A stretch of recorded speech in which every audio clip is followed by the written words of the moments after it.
make sure to give my dad a 5-star review. Make sure to like and subscribe to his YouTube. Thank you for listening and enjoy the show. Yeah, it's quite a time. I'll tell you, there's a lot happening and it's so much every single day. And it is really overwhelming for all of us. I think any of us really, the pace at which it's all happening around us. So I think, as I think about the 250th today, as we move into that this summer, a lot of it has to do with the original founding ideals, right? That weren't perfectly expressed even at that moment, as Sam quoted earlier, right? This country where we obviously have a lot of different beliefs and strongly held beliefs, but yet we value this idea of a pluralistic democratic society. And in America, it wasn't until the middle to latter half of the 20th century was actually truly embracing those ideals. So for the first 200 years almost, it really wasn't aligned with those founding ideals. And so this idea of this country has never been perfect and never was, and it was a constant struggle and a constant push to, be a place where we can have differences, deeply held differences, maybe in our beliefs, but yet we value these kind of forms of political engagement where we can live together in peace and work towards a better future for everyone and compromise together. And so I think what gives me hope now is to see how there are communities, especially those that were under incredible amounts of pressure recently, like in Minnesota, rallying around one another and forming communities of care. And that is politics, a politics of care. Institutionalizing that at the federal and state and local level, that's a way that we do that. But ultimately, politics is how we organize ourselves to care for those around us. And so,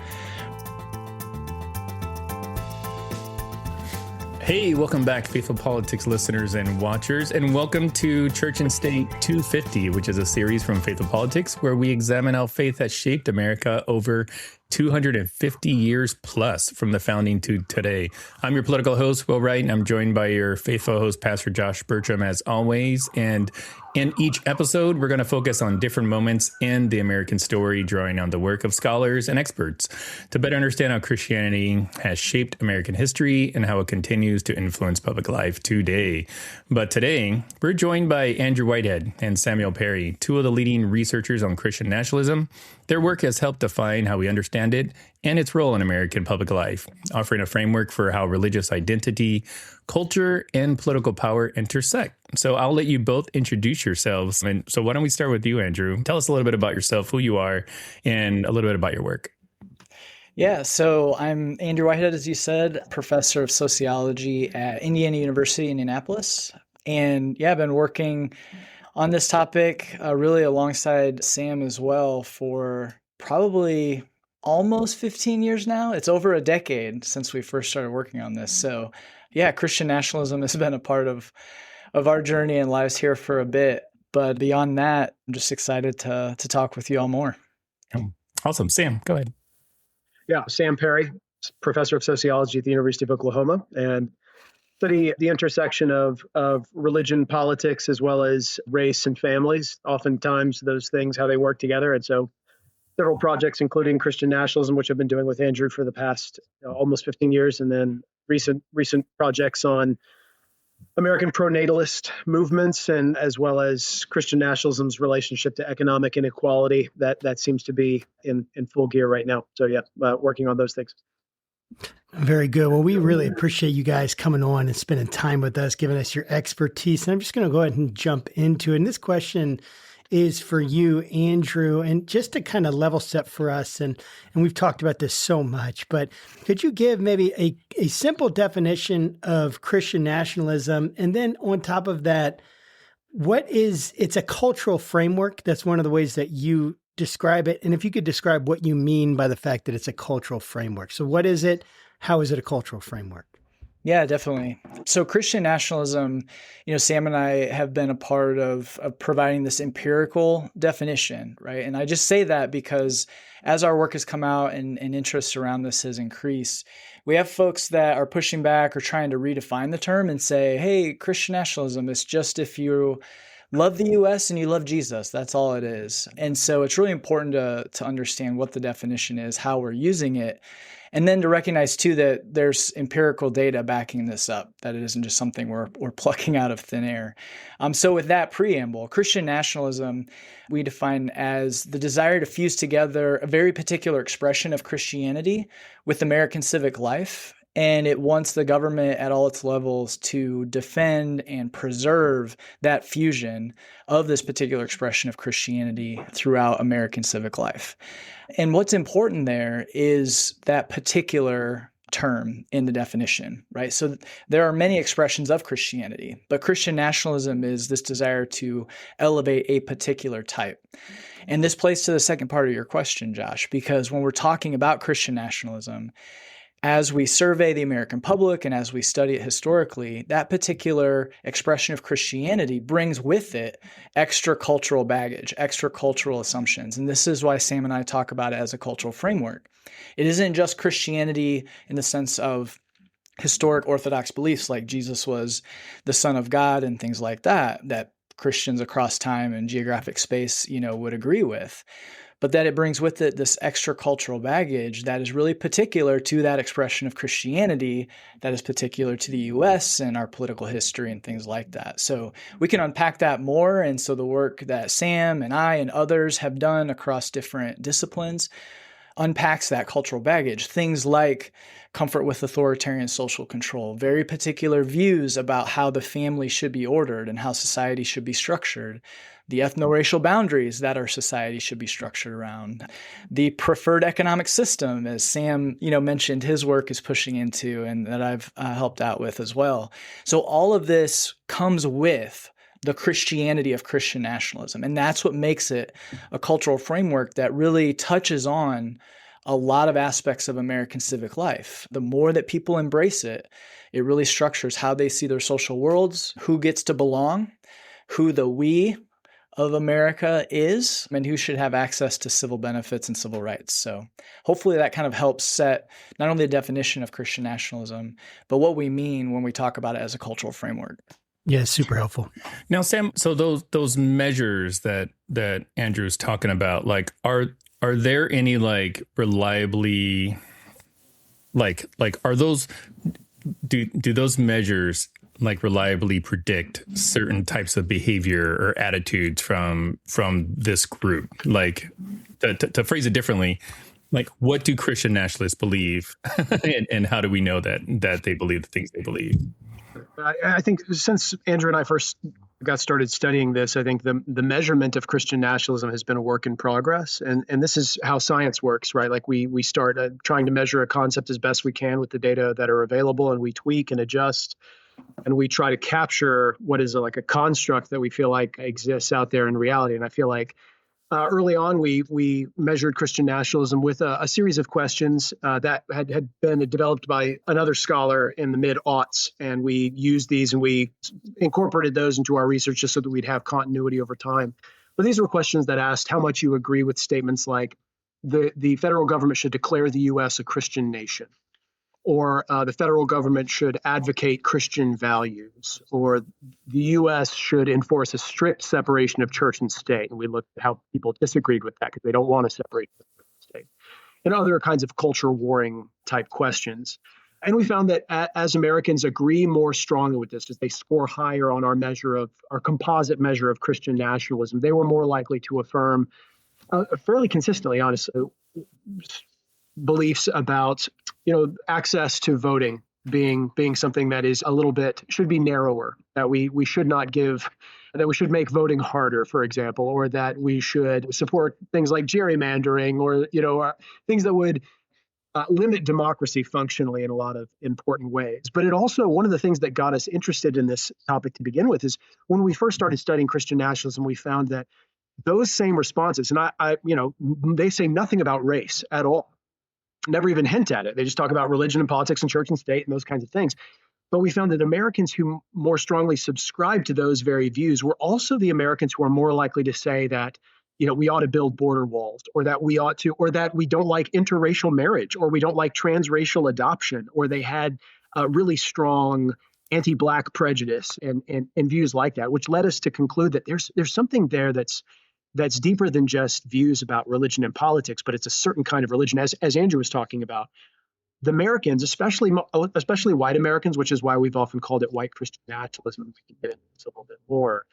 But we found that especially when white Americans affirm these kinds of Christian nationalist views, what they have in mind is not just this generic idea of Christianity. It's what we might call Anglo-Protestantism, or the idea that it's an ethnic kind of religious group. In other words, when they say that America needs to go back to its Christian values, or that America was founded by and for Christian Americans, they don't mean Black Protestants, right? They don't mean Hispanic Catholics. They don't mean white liberal mainliners. They mean conservative, native-born, largely white, probably male, conservative Christians, and that is who should be governing society, and that is who the polity should be made for and privileging. And so Andrew was spot on when he said that this is what our measures seem to be capturing. It's this idea that America was founded by and for people like us. And there's a very specific us there. It's not a generic kind of, wouldn't it be great if we had more religion and politics or more Christian influence? It's more nuanced than that. Wouldn't it be great if we had a very particular kind of religion that's on top and gets to call all the shots? And really, that religion is the one I like and the one I'm a part of. Isn't that nice and convenient? Yeah, go figure, no, I mean, right? Like that's just how that's it. And I understand that we can get into this a little bit, and maybe we can cut and paste this kind of idea. But I think one of the dodges, and we can get into like one of the dodges that we've frequently encountered with our work on Christian nationalism, is this kind of a whataboutism. And yes. Immediately go to like, well, what about the Black church? What about like very politically involved white liberal mainliners? Aren't they engaged in forms of Christian nationalism? And it's a flimsy kind of whataboutism, because it's based on this misrepresentation of our argument to begin with, is that like, any kind of influence of religion and politics has to be Christian nationalism. No. Black Protestants, for example, are not at all claiming that the nation's Christian values were founded by and for them or people like them. And I think any kind of political involvement that among the Black church has been an aspiration of, like, we claim to say that these kinds of values animate us as a nation and give us a structure to our laws. And yet we've never lived up to that kind of thing. It actually, if anything, it's trying to hold America to an account, right? Like it's not Christian nationalism as we understand it. It's claim that this myth of the nation being founded by people like us, for people like us, and we should be in charge. That's completely foreign to, I think, Black Protestant political activism in any kind of way. So it's how we distinguish between those two. It's why I would say that Black Protestants are not engaged in some kind of weird Christian nationalist project also, but what we mean is something different. Stay with us. We'll be right back. Women were vital to the history of American Christianity, but now growing numbers of women are quitting the church over misogyny, abuse, racism, homophobia, and the big banner that seems to connect it all, Christian nationalism. I'm Sarah Stancorp, and my new book, Damned If She Does, is about why millions of American women have quit church and what it means for the future. Keep listening at the end of this episode for an exclusive Faithful Politics sneak peek.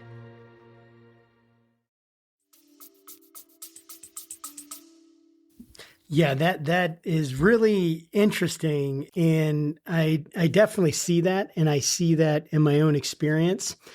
And I want to ask, I want to go, Andrew, I'm going to ask you a question. This question is for you, but Sam, would love to hear your thoughts, whatever you have on it. But like, I want to push into this idea of asking questions and how you form these questions, right? So, and I think you kind of brought it even in your answer there, Sam. You kind of highlighted, I think, maybe unintentionally, some of the questions I have, which is like, when we're talking about values, how do you define those values? So Christian values. So I've got a lot of friends, right, who would say, they definitely think America should be based on Christian values. But then and might even say, oh, yeah, we are a Christian nation, but then would stop short of, oh, people need a religious test to be in office, or, they have to be like Christians should be favored in politics or something like that. Right.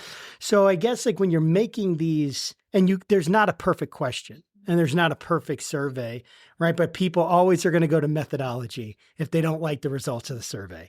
And then they're going to say, well, these questions you did, blah, blah, blah. So I would love for you to kind of explain the logic of the questions and how that helped attain the information that really connected, right, this group of people to this belief. And this is how, like, does that question make sense, Andrew, just in how you came about doing that? I just want skeptics to be able to hear and understand how these questions came about and how they actually do provide the kind of information you're saying they do.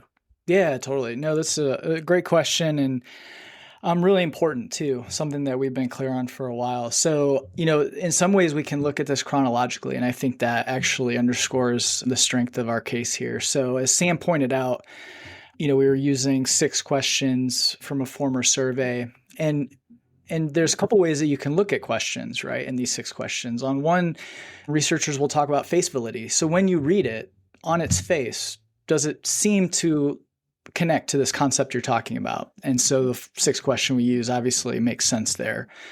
But then you can also run statistical tests to see if they hang together statistically. And we found that these 6 questions actually really do hang together statistically.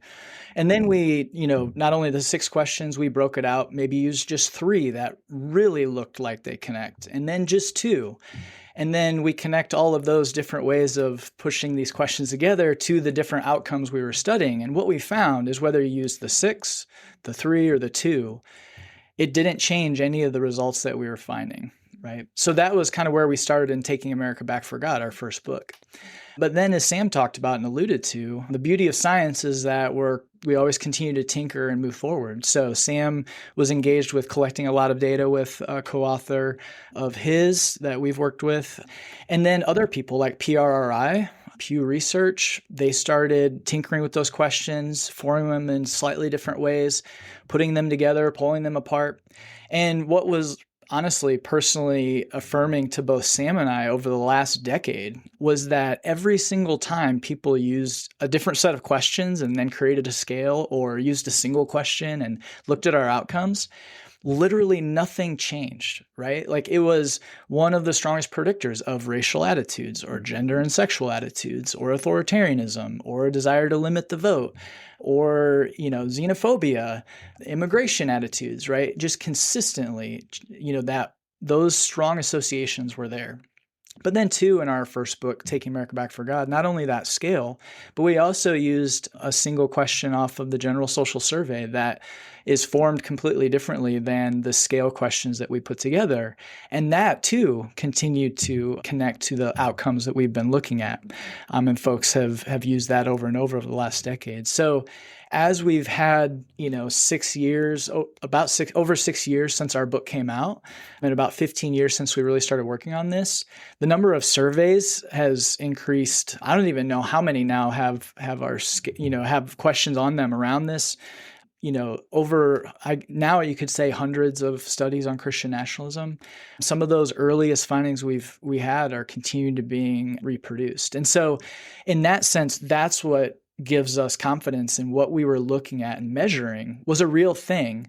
And you can come at that measure in slightly different ways, but substantively, the story is still there. And so then it becomes, if you still don't believe us, well, then what's the better story? What exactly do these measures that hang together and consistently predict all the same stuff across researchers, across studies, across surveys, across time? Well, then what is it? And what's that better way of understanding it? And that obviously is still forthcoming.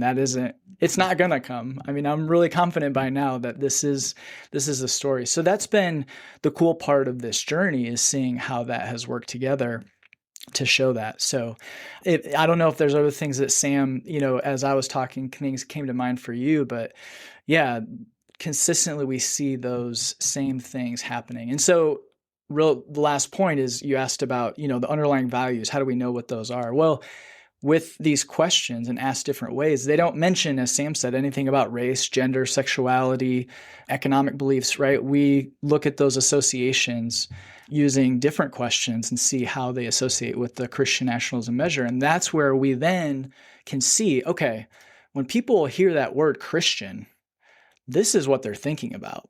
And that's, again, what sets it apart from other religion and politics types of movements or people. Yeah. Sam, if you wanted to add anything to that, but I also want to just ask you a little bit about the consistency of the beliefs amongst like Christian nationalism. Like if you were to, graph them on a timeline, like are you finding that they trend with, whoever the president is or some other, cultural phenomenon? Yeah, I'd love to get your thoughts on that.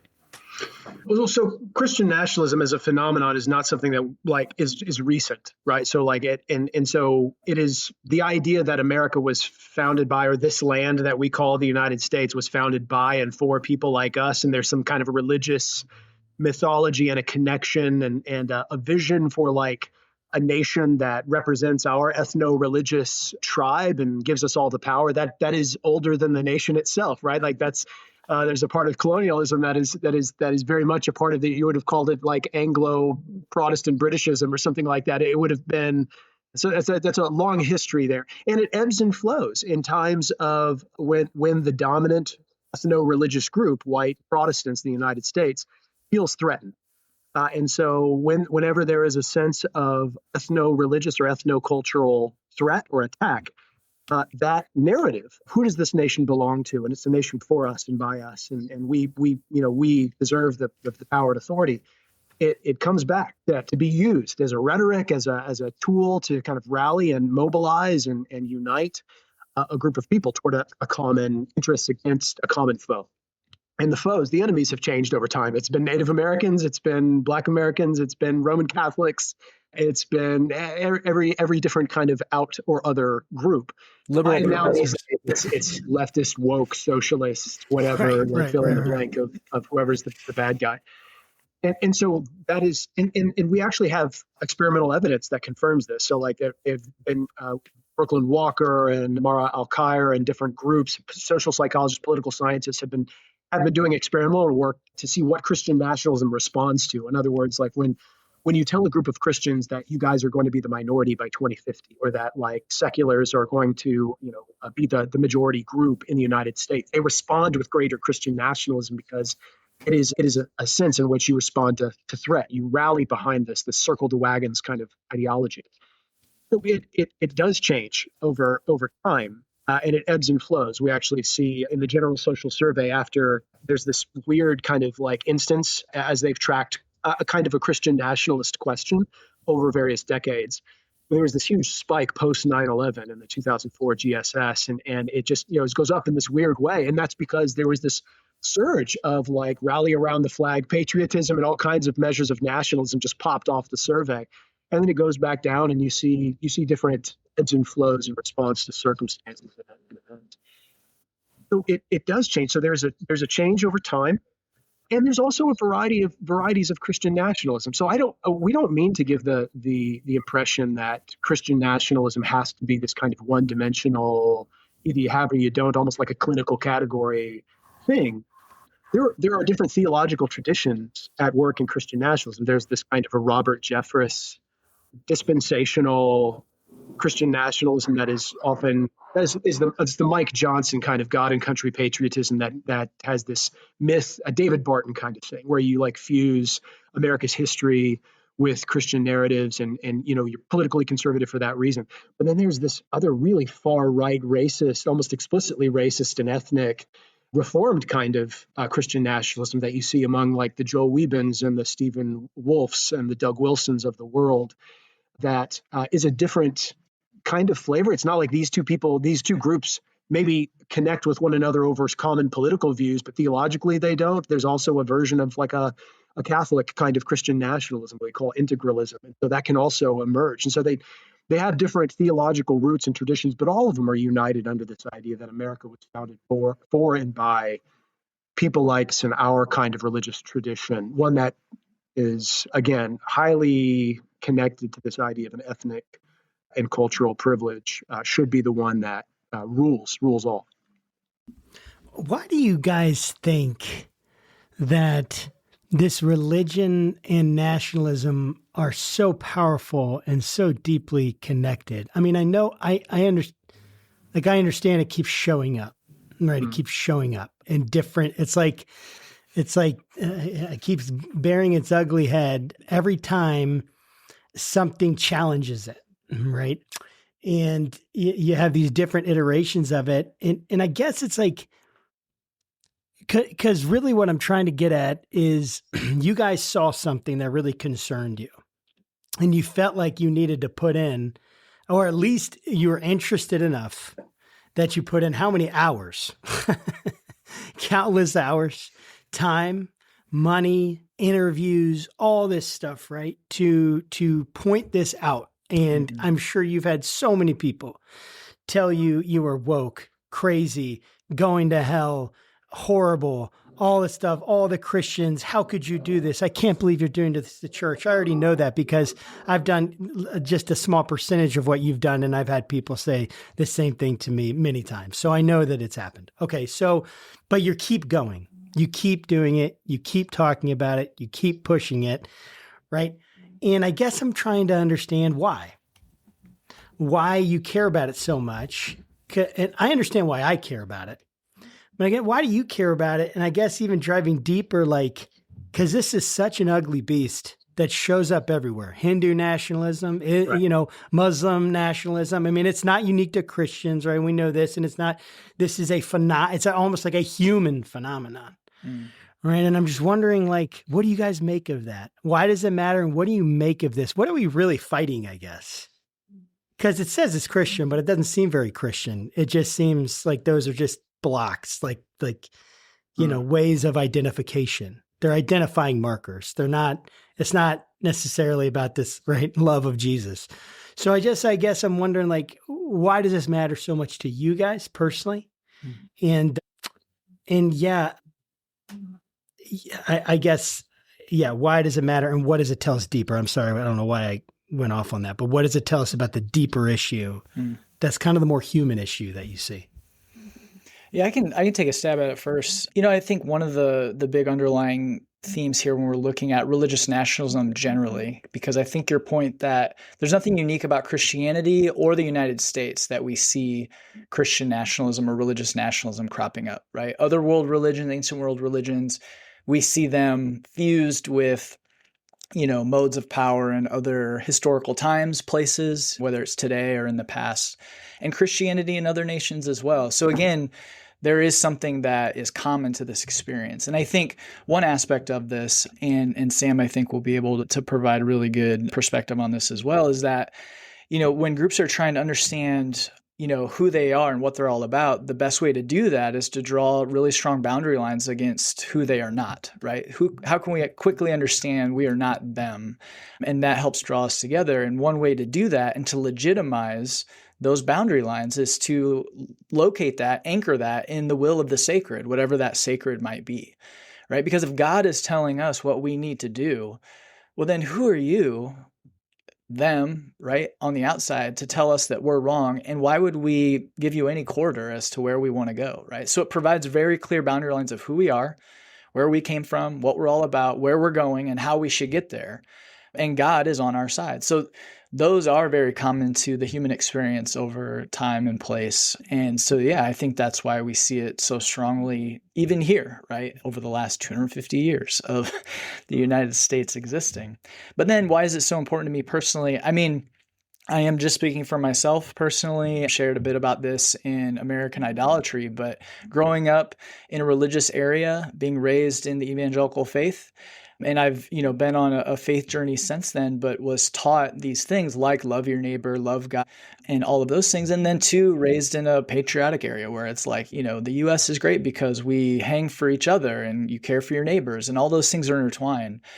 But then I started to see that how they define neighbor was kind of constricted. It was like, well, maybe not those people or these neighbors, or we need to vote this way, but then it didn't quite square with loving all. And then these ideas of democracy that everybody should be able to take part.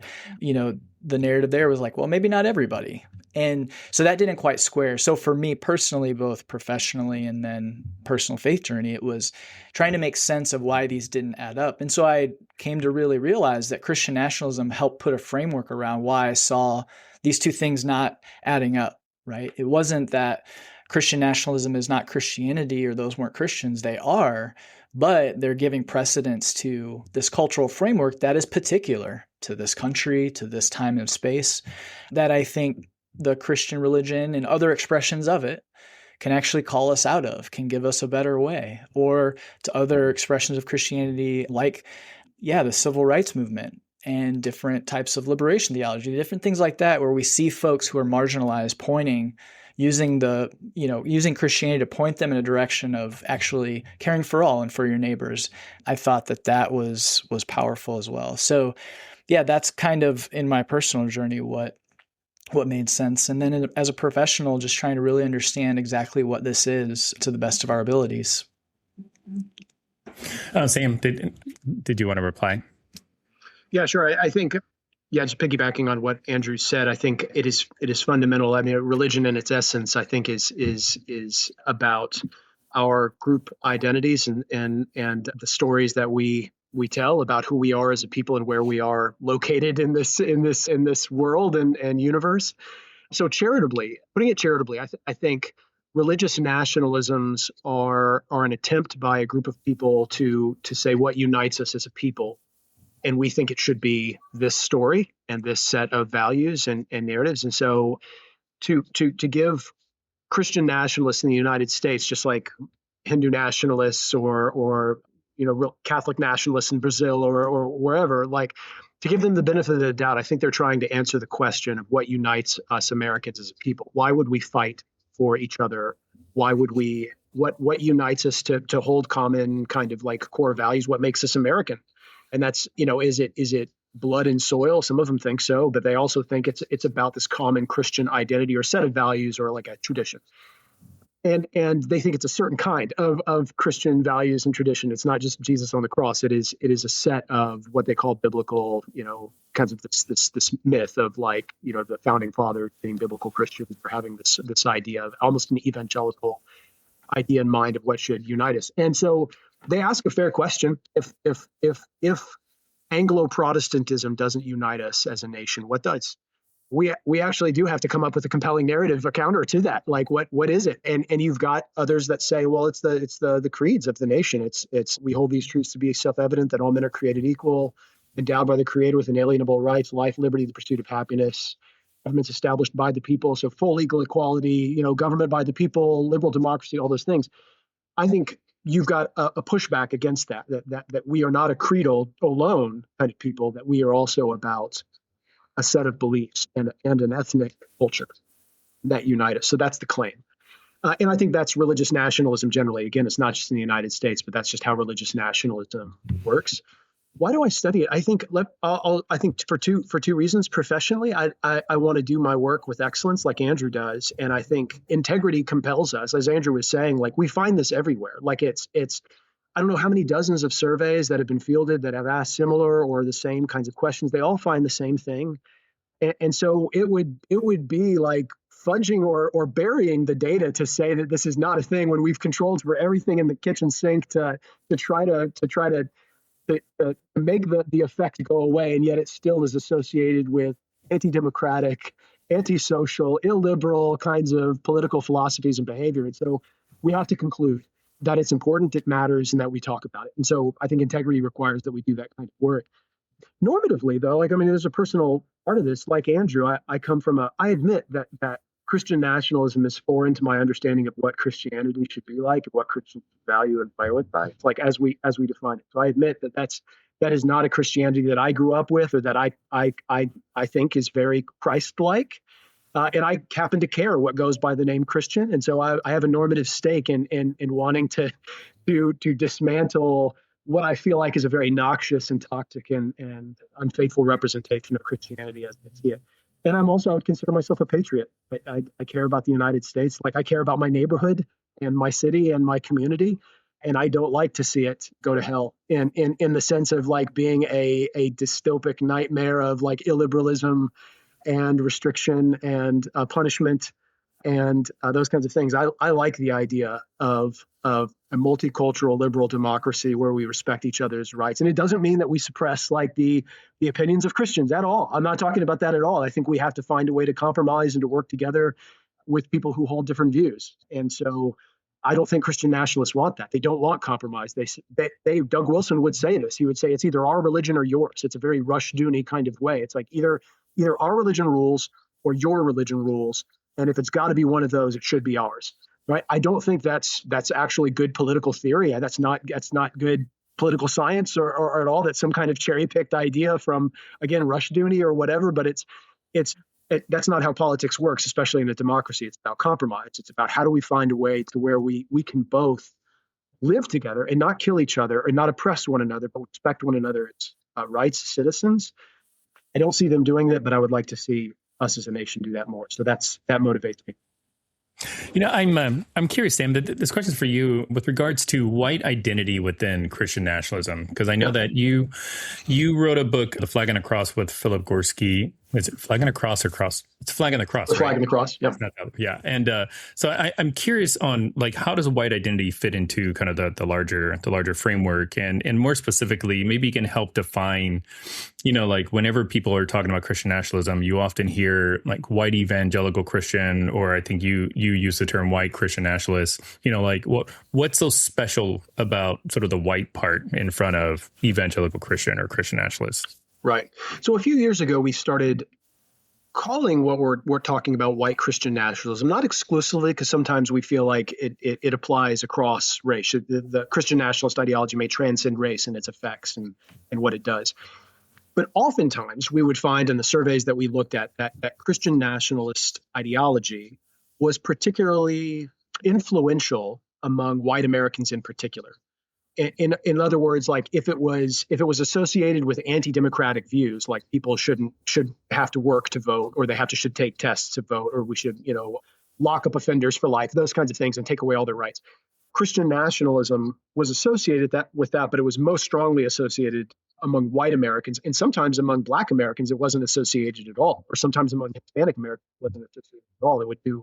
It would just behave differently, which I think confirms the idea that like religion is just almost never in the United States, it's almost never just religion. It is our identities, it is our group identities. And oftentimes those group identities overlap in really important ways. And in the United States, race is just a really salient social identity and experience for us.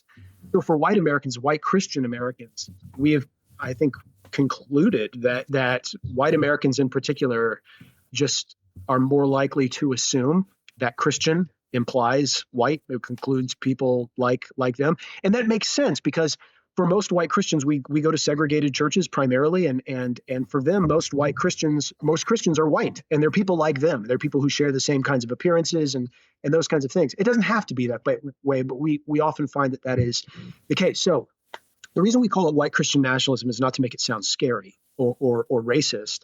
It is because we find that the effects of Christian nationalism are most prominent among white Americans seem to affirm white racial projects in a way that is I think reactionary and more consistent with what we think white Christian nationalism is doing. So it oftentimes behaves in a completely different way among Black Americans and Hispanic Americans. So oftentimes we'll ask the same. We'll ask Americans these Christian nationalism questions, and we'll see how it corresponds with various attitudes across these racial groups. And we find that sometimes Black Americans, the more they affirm Christian nationalism, the more likely they are to affirm progressive racial attitudes. That they affirm that racism is a structural phenomenon rather than just individual bad, people or that kind of thing. Whereas white Americans almost always go in the more conservative, reactionary kind of direction. Which suggests to us, I think, that Christian nationalism, I think, can not just be about white supremacy, but it sacralizes kind of in-group allegiance in a way that makes you think, okay, like the nation for my kind of Christianity, my kind of people. Not exclusively, but it just is something that just is powerful among white Americans in particular. So that's why we called it that. Now, is this whole phenomenon, and this is like to you, Andrew, but of course to any of you guys, just But is the issue of race more cultural or skin color? I guess, like, is it like if there's a dude who is like if he came in and he's like, I'm these woke crazy people and they're nuts and I'm all about, he's got a MAGA hat on. I'm being intentionally. We promise. No. And I promise I'd never talk about your MAGA hat. But let's say, right, someone, but I think you get what I'm saying. Like someone's there and they fit in, right? Mm-hmm. Is the issue the melanin in the skin, or is the issue is the culture? So can we push into that a little bit more? What is it that makes it a white culture versus a black culture versus, like, I guess I'm just trying to get a little more clarity on that, because people are going to hear that.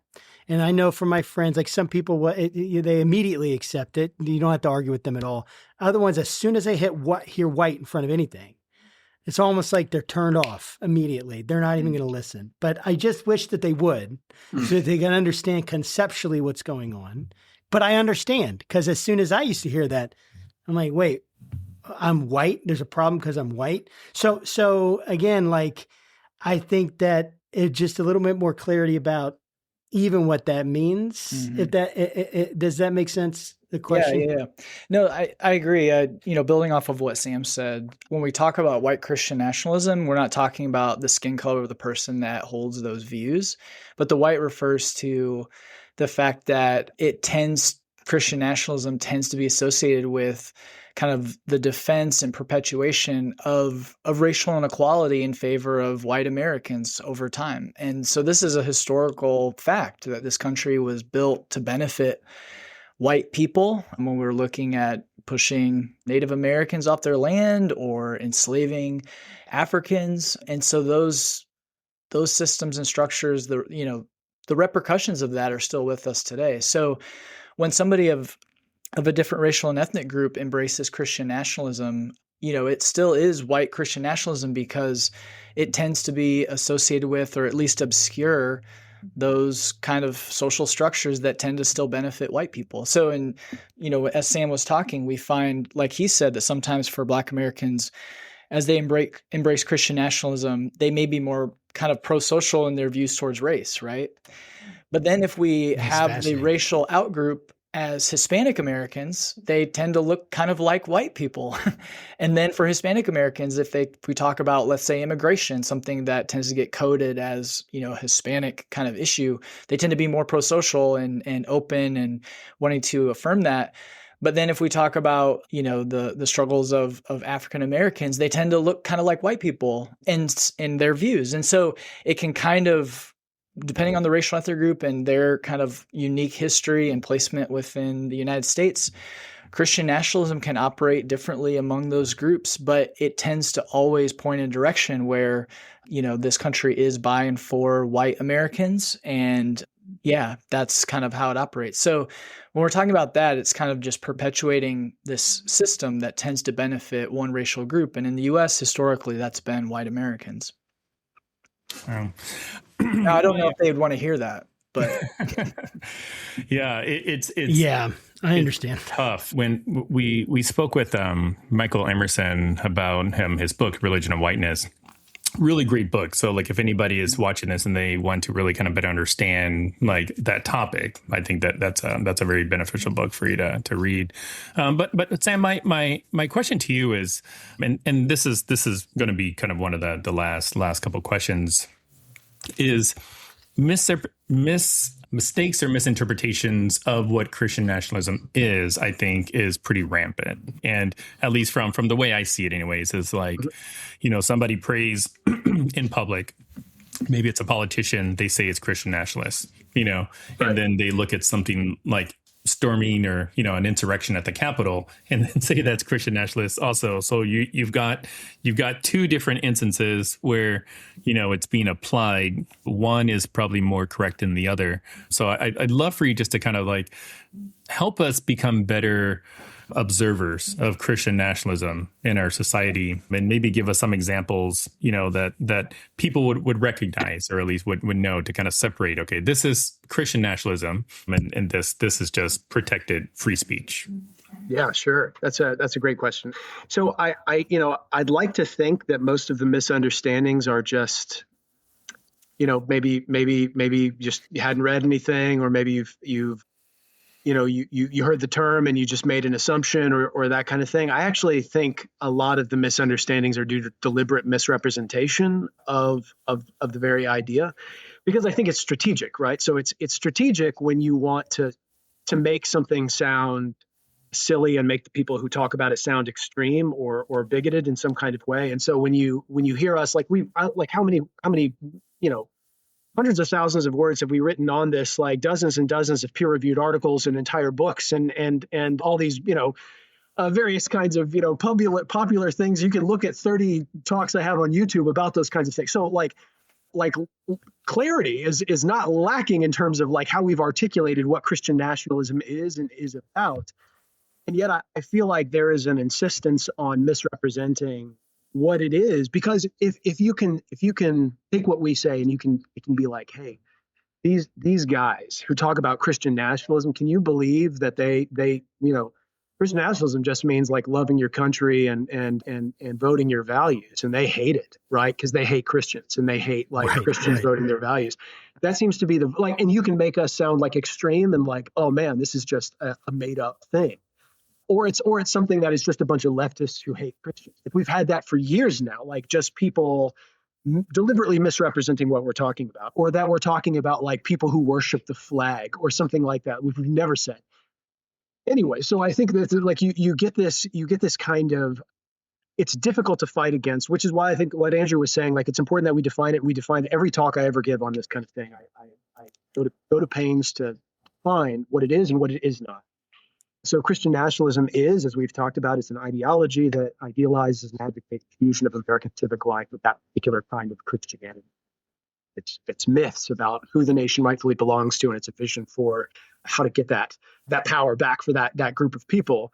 It is not Christians getting involved in politics, because how would you ever get involved in politics and your values not shape your political activities, right? That's all of us, whether you're secular or you're Christian or Muslim or anything like that. So that's certainly not it. It is not Christian patriotism. It's not Christians loving their country. I think that's a really valuable thing. I think, unfortunately, I've seen books that advocate for Christian patriotism and seem to give the impression that we've pushed back against Christian patriotism or criticized that in some way, which is, I think, another part of that misrepresentation, and if not deliberate, pretty silly. I think it is not Christians caring deeply about wanting to see a nation reflect certain values that you hold dear that are informed by your Christianity, because again, I think that is just a part of what we all want and do. And lastly, I maybe it's a form of Christian nationalism. I tend to not care as much. Like people. I will go to a church and they'll apologize to me for like having a flag in the sanctuary, and it's like, man, guys, like this is not something I really think is the issue here. Like I think I get it. Is it something I do? No, but I think the problem is I think the kind of rhetoric that uses Christianity as code for people like us and assumes that Christian means just our kind of people. And when you use Christian language to talk about Christian values or Christian heritage or Christian nation, you are not talking about like this kind of orthodoxy in a general sense, or some kind of like a capacious Christian identity of like what we would see the nation influenced by in our terms of voting practices. You mean evangelical or white evangelical or Anglo-Protestant or that kind of thing. That I think is a red flag there. I think you also see the use of a good example of kind of this, I think, a toxic form of Christian nationalism would be the applying of Old Testament passages to what we see going on in the United States, as if Christians are called to behave like Israel did in the land of Canaan, right? Like to engage in some kind of like a militaristic or organized or militant conquest of the nation, as if those two things are in any way overlapping. It kind of implies that we are some kind of new Israel and that the church is supposed to take over in that kind of way. I think any hints that you get of, I mean, I appreciate it when some of these Christian nationalist authors just go the full Colonel Jessup and quit apologizing for things. Like I don't like it when they dance around what they really want to get at, which is changing the Constitution. The Constitution is a problem for them. They don't like the idea that you can't have religious tests in public law. They would absolutely love that if you could have religious tests for public office. I was rereading The Case for Christian Nationalism by Stephen Wolfe this past week. And he flat out says, like, we're not trying to be hostile to like non-Christians, but they are not guaranteed full political equality, right? Like they shouldn't be able to run for office. Their rhetoric should not be, they shouldn't have free speech to blaspheme or to say things that we don't like. And so we can oppress them. We can use violence. And here's another way. I think when I press Christian nationalists on this, like, look, your view is the minority view in the nation. Like, not everybody, not close to the majority agrees with you on what you would like to see happen.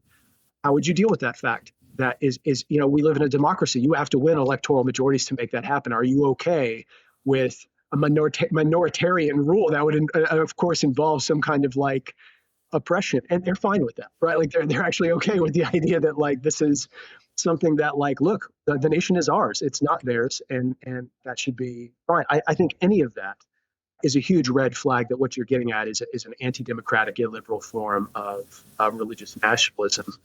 Now, are those extreme examples? I think yes, but I think you have a sense in which let's talk about some more commonplace examples where you see this in, say, in Oklahoma, in my state. We have laws being bandied about, or we have a separation of church and state. I know that's not in the Constitution. Please don't email me about that. So I know that phrase, separation of church and state, is not in the Constitution. Yes. So I think it's implied in the First Amendment. No, we have, though, these kinds of like performative, culture warring kind of pushes in our public schools to like get the Ten Commandments in there, or to like, on every classroom, or to make us read Bibles, or to say prayers. We are famous for these kinds of things now in Oklahoma. And I think those kinds of things completely disregard the rights of religious minorities in the United States. And so when you disregard the rights of religious minorities to not have to be proselytized in public, or to be exposed to those kinds of things if their children don't want to, I think you are trampling upon some constitutional rights that I think make you at odds with what I think the modern interpretation of the Constitution has been, according to the Supreme Court. So those would just be some examples. Yeah.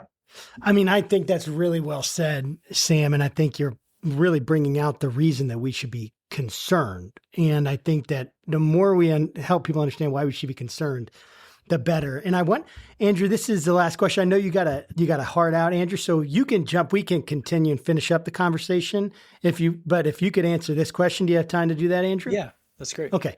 So what I would really want to hear from you is like, right, we know we're celebrating the 250 anniversary. That's what we're doing here on this program, trying to kind of bring some, alternate maybe programming in the sense of being able to see where this is actually going, what the 250 has actually been, the complicated nature of it. So how does this moment land for you? And what do you see as signs of hope in the way that you're seeing Americans engage faith in public life right now? Yeah, it's quite a time. I'll tell you, there's a lot happening, and it's so much every single day, and it is really overwhelming for all of us. I think any of us, really, the pace at which it's all happening around us. So I think, as I think about the 250th today, as we move into that this summer, a lot of it has to do with the original founding ideals, right, that weren't perfectly expressed even at that moment, as Sam quoted earlier, right? This country where we obviously have a lot of different beliefs and strongly held beliefs, but yet we value this idea of a pluralistic democratic society. And in America, it wasn't until the middle to latter half of the 20th century was actually truly embracing those ideals. So for the first 200 years almost, it really wasn't aligned with those founding ideals. And so this idea of this country has never been perfect and never was, and it was a constant struggle and a constant push to, be a place where we can have differences, deeply held differences, maybe in our beliefs, but yet we value these kind of forms of political engagement where we can live together in peace and work towards a better future for everyone and compromise together. And so I think what gives me hope now is to see how there are communities, especially those that were under incredible amounts of pressure recently, like in Minnesota, rallying around one another and forming communities of care. And that is politics, a politics of care. Yes. Institutionalizing that at the federal and state and local level, that's a way that we do that. But ultimately, politics is how we organize ourselves to care for those around us. And so for those of us with skin in the game, with different types of needs that we are depending upon our neighbors for and depending upon our federal government for, what gives me hope is to see Americans and groups starting to build back those muscles of civic and cultural care for others. And that's what I hope we continue to be more about going forward, so that the marginalized among us are not crushed and not pushed to the wayside, but brought in, and we can see that we're stronger when we're together and working together. So that's what I see now and what I hope we continue to see in the future. And it's a hope, it's a practice, no matter what. That's awesome. Go ahead, Sam. I love that. What about you? What gives you hope for 250? And if you need to go, Andrew, go. Feel free to log off. Good to see you, Andrew. God bless, brother. Yeah. Let's see you. Take it. Yeah, I think I'd like to think what has taken place recently in Hungary, and I think Bulgaria as well, and other nations, has been a backlash to, I think, right-wing populist authoritarianism. And populist authoritarianism doesn't have to be from the right wing. Just to be fair, though, that can be left like totalitarianism kind of thing. So I don't mean to say it's that necessarily, but I hope that I hope that we're seeing a pendulum swing. There has been undeniably like a pendulum swing towards anti-leftism or whatever, especially Trump 2024 election, and what was taking place around the world was elections in similar directions. And I'd like to think Americans I hope, are going to send a message about not whether they're embracing a particular kind of a liberalism or anything like that, but just that they would prefer the nation not be run by conflict entrepreneurs who are just interested in building a brand by sowing discord. I tell people everywhere, like, I don't know what is meant by big government, but the government that we do have, I just want it to work, and I want it to be filled with competent people. And I want that to be the standard of like why you get elected is competence and not loyalty to a regime. I think that is the danger of what we're entering now, which is what Stephen Levitsky calls competitive authoritarianism, right? So like it's the idea that it's not, you're not being shot for voting, you're not being arrested and that kind of thing, but every time a new regime gets elected, they fire everybody and they take control of the media and they do all this kinds of, the stakes get ratcheted up that much higher, because when you win, you have to go after your opponents and make sure that they're handicapped forever. That's a dangerous place to be. And I don't want to get anywhere near that. We're there now. And so I think if we can walk back from that precipice of like competitive authoritarianism, if we can walk back and say like, look, let's lower the stakes of these elections in the sense that whoever gets elected is a patriot. Whoever gets elected loves their nation. Whoever gets elected is going to say, I'm the president, or I'm the governor, or I'm the mayor of Democrats and Republicans, and I've got to make this work. I think if we can prioritize that as a nation, again, I think that would be a lot better place to be. And it's an uphill battle because we are fighting basically everybody who's got a stake in making money on social media or in the media generally. But that's what I'm preaching. So that's what I'm going for. That's awesome. Well, I love it. I cannot thank you both enough for being here and spending some time with us for our Church and State 250 celebration. So really, really appreciate, just the time that you're giving us. And to our listeners, make sure you tune in for the rest of the series. Remember, there's a conversation as part of a larger project, Church and State 250. We are talking to all kinds of folks about the founding, the origins, the natives, the religious right, everything. So make sure you tune in to some of our other episodes if you haven't caught it yet. As always, thanks for stopping by, and make sure you keep our conversations not right or left, but up. And we'll see you next time. Take care. See ya.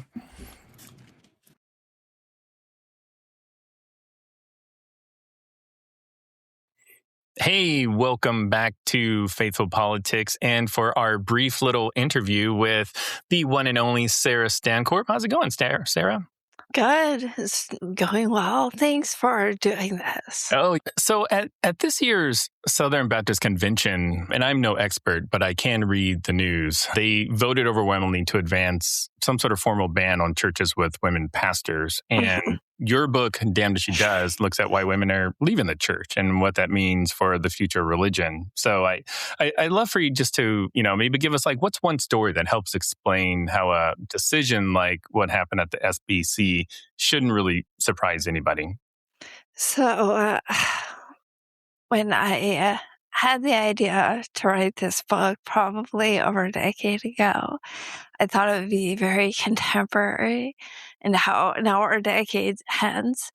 And when I sat down to write the book, I realized I actually needed to start in the 1980s because a lot of the threads that became important in women's lives started then. And I know this mini interview may become part of a broader conversation on Christian nationalism. As I look at the way evangelicalism, how the Christian right has embedded itself with our politics and really turned into a Christian nationalist machine, a big piece of that is Christian patriarchy.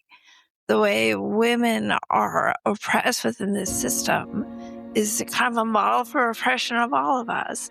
So jumping back to the beginning of the book, I started with Danuta Soderman, who was a co-host of the 700 Club with Pat Robertson. And she was granted a bit of influence there. She could talk to the country. She could even preach sometimes. God forbid. But she also was bounded by certain rules. She could have this influence if she followed certain rules. And as soon as she didn't, as soon as she was a threat that Robertson needed to dispose of, she was gone. When I think about the SBC, and I think about just year after year, amendments like this come up, attempting to silence women after women have worked so hard to press SBC for reform on sex abuse. This is no coincidence. When I look at that trajectory, and there are still women in SBC, many are leaving, a lot of people have left SBC, I see women who are making some sort of compromise. And they're there, whether it's for comfort or community or because they're too scared to leave and they know what they'll lose if they leave. They're making a deal, but they're eventually gonna lose. And I think that's the heartbreaking part of seeing what's happening now within that denomination is it's bad for the church. It certainly isn't good evangelism. But it's also so bad for women who, the longer they stay and tolerate being treated like this, it breaks them down. And eventually the only way to safety is to leave. Wow. Well, your book, Damned If She Does, when does it come out and where can people buy it? September 15th and everywhere. Everywhere we can get a book, you can buy a book there. It's going to be a big publication day. A bunch of other big books are coming out then. So I'm hopeful September is going to be a good month for dialogue about faith in America, especially in our current political situation. Yeah. And your website? sarahstancorp.com. That's easy. And I will make sure all of this is in the show notes. And thanks again, Sarah, for stopping by and telling us about your book. Thank you. Awesome.